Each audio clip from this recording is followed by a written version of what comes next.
आज ही Doubtnut app download करें। Doubtnut पर होगा अब आपके सभी मैथ्स, केमिस्ट्री, फिजिक्स और बायोलॉजी डाउट्स का सफाया। बस अपने क्वेश्चन की फोटो खींचो, उसे क्रॉप करो और तुरंत वीडियो सोल्यूशन पाओ। Download now.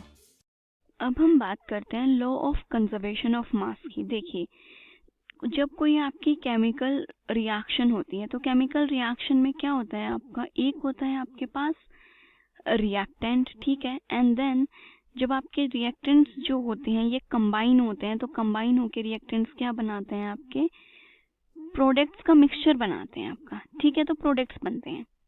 तो ये आपके केमिकल रिएक्शन का रिएक्टेंट हो गया, ये आपका प्रोडक्ट हो गया। अब जो law of conservation of mass है ये बोलता है कि जो आपके रिएक्टेंट का मास है, तो आप बोल सकते हो मास ऑफ रिएक्टेंट, और जो आपके प्रोडक्ट का मास है मास ऑफ प्रोडक्ट, दोनों ही आपके क्या है, इक्वल है, ठीक है। जितना आपने रिएक्टेंट लिया है स्टार्टिंग में रिएक्शन के लिए, उसका मास और जो आपका प्रोडक्ट बनेगा उसका मास आपका क्या होगा, इक्वल होगा, सेम होगा। ऐसा कुछ भी नहीं है कि आपकी रिएक्शन हुई और उस टाइम पे कुछ अमाउंट ऑफ मास आपका कहीं पे मतलब इधर उधर हो गया, लॉस हो गया, तो ऐसा कुछ भी नहीं होता है, ठीक है। अब अगर इस लॉ के स्टेटमेंट की बात करें कि ये लॉ क्या बोलता है, तो ये लॉ बोलता है, एक तो सिंपली आप ये बोल सकते हैं, the mass can neither be created, mass can neither be created and nor be destroyed। आप ना ही तो मास को क्रिएट कर सकते हैं और ना ही आपका जो मास है वो डिस्ट्रॉय होगा, खत्म होगा इन अ फिजिकल चेंज, चाहे फिर वो आपकी एक फिजिकल चेंज हो या फिर आपका कोई केमिकल चेंज हो, इन अ फिजिकल चेंज और अ केमिकल चेंज। अब देखिए, जैसे आपका पानी होता है, ठीक है, आपने उस पानी को आइस में कन्वर्ट करना है, आप उसकी ये फिजिकल चेंज है, उसकी फिजिकल स्टेट चेंज करा रहे हो, बट उसका जो मास है उसमें कोई भी चेंज नहीं आता। जितना मास आपके पानी का था वही मास आपके आइस का भी होगा, तो उसमें कोई चेंज नहीं आ रहा आपके में, ठीक है। सिमिलरली दूसरा आप इसकी एक और स्टेटमेंट जो आप दे सकते हैं वो है कि जो total mass of the product, अगर केमिकल रिएक्शन की टर्म्स में बोलेंगे तो आप बोल सकते हैं, sorry, total mass of products in a physical change, कोई भी आपकी फिजिकल चेंज या फिर आपकी कोई भी केमिकल रिएक्शन जो हो रही है उस टाइम पे जो आपका टोटल मास है वो आपका क्या रहेगा, कंजर्व रहेगा, वो उसमें कोई भी चेंज नहीं आएगा। Chemical reaction is equal to, ये किसके बराबर है, जो आपने स्टार्टिंग में लिया है, is equal to the total mass of reactant. जो भी आपका रिएक्टेंट है उसके क्या है, इक्वल है, total mass of the reactants that have combined. वो रिएक्टेंट्स जो आपके कंबाइंड होकर के जिन्होंने प्रोडक्ट बनाया है, उन रिएक्टेंट्स के टोटल मास के इक्वल होगा आपका प्रोडक्ट का मास, ठीक है। दूसरे वर्ड्स में अगर हम बात करें तो इसी जो आपका लॉ है, जिसे हम law of conservation of mass कहते हैं, इसी लॉ का एक और जो नाम है वो है कि इसी लॉ को हम क्या बोलते हैं, law of indestructibility of matter. Indestructibility of matter मतलब कि जो आपका मैटर है उसमें कोई भी डिस्टरबेंस नहीं आ रही है, कुछ भी उसमें चेंज नहीं हो रहा है, जो स्टार्टिंग में लिया बाद में आपका जो भी मैटर बना वो बिल्कुल सेम है, ठीक है।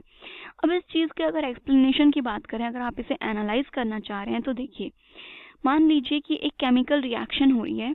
केमिकल रिएक्शन है किसके बीच में, बेरियम क्लोराइड और सोडियम सल्फेट के बीच में। तो हमने सबसे पहले बेरियम क्लोराइड का सॉल्यूशन बनाया, देन आपने सोडियम सल्फेट का सॉल्यूशन बनाया, दोनों का सॉल्यूशन हमने अलग अलग आपके जो कंटेनर्स हैं उनमें सॉल्यूशन बनाया, देन आपने इन दोनों को क्या किया, मिक्स किया। तो जब आप इनको मिक्स करेंगे तो यहाँ पे आपकी एक केमिकल रिएक्शन होगी, ठीक है।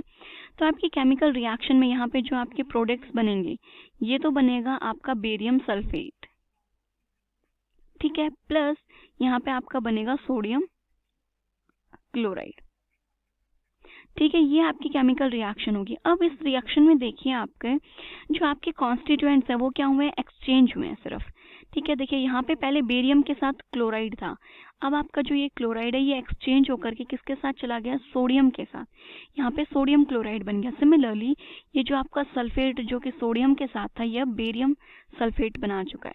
तो यहाँ पे जो आपके कॉन्स्टिट्यूएंट आयंस हैं वो क्या हुई हैं, आपकी सिर्फ एक्सचेंज हुई हैं, किसी भी चीज़ का यहाँ पे लॉस नहीं हुआ है, ना ही कोई नई चीज़ बाहर से आकर के इसमें ऐड हुई है। तो इस वजह से जब कुछ चेंज ही नहीं हुआ तो जो आपका मास है वो भी क्या रहेगा, आपका कंजर्व्ड रहेगा, कांस्टेंट रहेगा, कोई भी चेंज नहीं आएगा आपका। ठीक है, अब अगर इसी law of conservation of mass पे हम कुछ क्वेश्चंस की बात करें कि इस पे आपके कैसे क्वेश्चंस आ सकते हैं, न्यूमेरिकल जो है वो कैसे आ सकता है, तो देखिए ये बोल सकता है कि आपकी कोई एक रिएक्शन है, ठीक है, उस रिएक्शन में जो आपका सोडियम कार्बोनेट है, बोल रहा है कि जो आपका सोडियम कार्बोनेट है ये आपका 4 ग्राम है, ठीक है, और इस सोडियम कार्बोनेट की रिएक्शन हो रही है आपके जो हाइड्रोक्लोरिक एसिड होता है उसके साथ।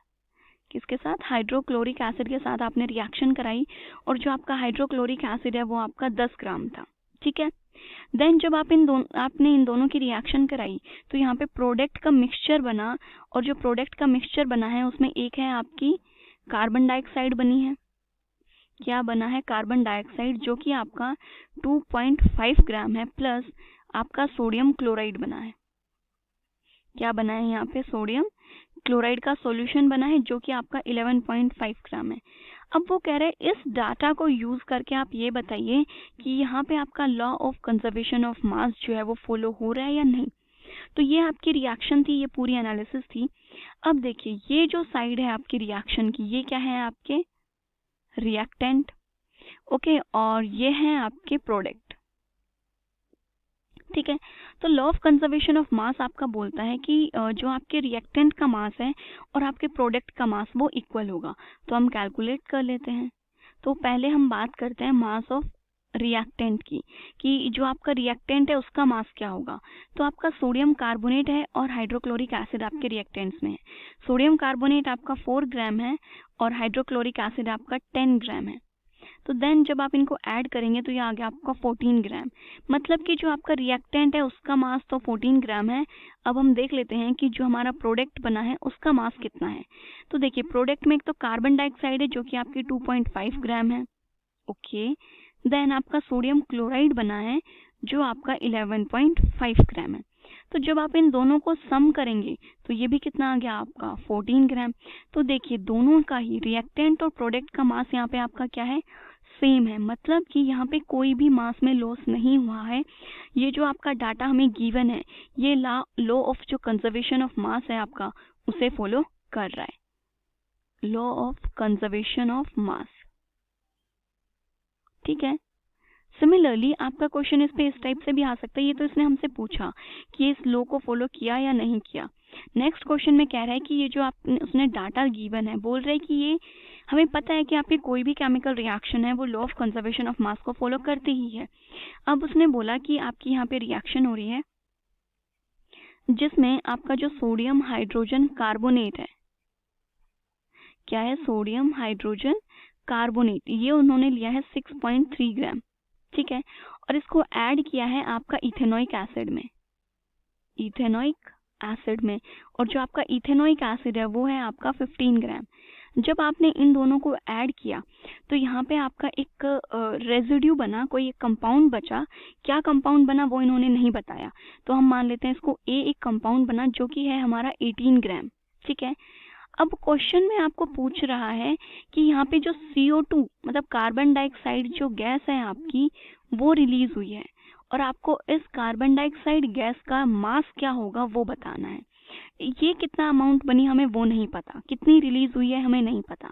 अब देखिए आपको पता है कि जो भी केमिकल रिएक्शन है वो आपकी law of conservation of mass को फॉलो करती है। ठीक है, तो अब अगर हम यहाँ पे पहले मास ऑफ रिएक्टेंट निकाल दें तो मास ऑफ रिएक्टेंट आपका क्या आएगा, ये दोनों हैं तो 6.3 ग्राम, क्योंकि ये आपके रिएक्टेंट्स हैं, और 15 ग्राम। जब आप इन दोनों का सम करेंगे तो ये आ जाएगा आपका 21.3 ग्राम। ये है आपका मास ऑफ रिएक्टेंट। ठीक है, देन नेक्स्ट आता है आपको कि आपका जो मास ऑफ प्रोडक्ट है वो निकालना है। तो मास ऑफ प्रोडक्ट में एक तो जो हमें रेजिड्यू गिवन है ए जो कि हमारा 18 ग्राम है, प्लस कार्बन डाइऑक्साइड जो कि हमें नहीं पता कि कितनी रिलीज हुई है। तो मान लीजिए हमने इसको लेट कर लिया एक्स लेट कर लिया हमने, तो मान ये आपका कितना हो गया एक्स ग्राम, ठीक है। अब आपको पता है कि जो भी आपकी केमिकल रिएक्शन है वो आपका क्या law of conservation of mass को फॉलो करती है, law of conservation of mass इस चीज को फॉलो कर रही है। इसको फॉलो कर रही है तो इसका मतलब है कि जो आपका रिएक्टेंट का मास है वो और जो आपका प्रोडक्ट का मास है वो दोनों ही क्या होंगे आपके equal. Mass of reactant is equals to mass of product. तो रिएक्टेंट का मास तो है आपका 21.3 ग्राम, ओके, और जो आपका प्रोडक्ट है इसका मास कितना है 18 प्लस एक्स ग्राम, ठीक है। अब आपको x की वैल्यू अगर कैलकुलेट करनी है तो आप क्या करेंगे, इसको 18 को इसमें से माइनस कर देंगे, 21.3 माइनस 18 ग्राम, तो जब कैलकुलेट करेंगे तो ये आ गया आपका 3.3 ग्राम। तो मतलब जो इन्होंने हमसे पूछा था कि आपकी कितनी कार्बन डाइऑक्साइड गैस रिलीज हुई है, तो आपका जो mass of carbon dioxide released जो है ये आपका कितना आ गया 3.3 ग्राम, ठीक है। तो ये था आपका law of conservation of mass और इसके बेस्ड कुछ क्वेश्चंस। क्लास 6 से 12 से लेके नीट, IIT, JEE मेंस और एडवांस के लेवल तक 10 मिलियन से ज्यादा स्टूडेंट्स का भरोसा। आज ही डाउनलोड करें डाउटनेट ऐप या व्हाट्सएप कीजिए अपने डाउट्स 8400 400 400 पर।